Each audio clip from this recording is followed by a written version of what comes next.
Монгол улсын иргэдийнхээ амар тайван, эрүүл аз жаргалтай амьдралыг зохицлооход энэхүү шинэ хар урам хот нь нийгмийн эдийн засгийн хувьд ажлын байр, дид бүтэц, бүтээн байгуулалт, боловсрол, соёлын хөгжилд үнэтэй өв нэмэр оруулна гэдэгт бүрэн дүүрэн итгэлтэй байна. Үүнээс онцлбол олон улсын чанартай нисэх онгоцны буудал, чойроос мандалгов, 10 ихээр хар урам хотыг холбосон авцамын сүлжээ, мөрөнгөөс цэцэрлэг хар урам хотыг холбосон аялал жуулчлалын авцамын бүтээн байгуулалт хийгдгээс гадна Улаанбаатар хотоос хар хурамыг холбосон төмөр зам, хурдны авцам төлөвлөгдөж байна.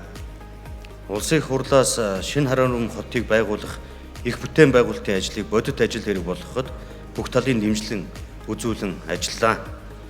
Улсын их хурлын даргын 7 дугаар сарын 29-ний өдрийн 12 тоот захирамжаар төвлөрлийг бууруулах, бүсчилсэн хөгжлийн бодлогын хүрээнд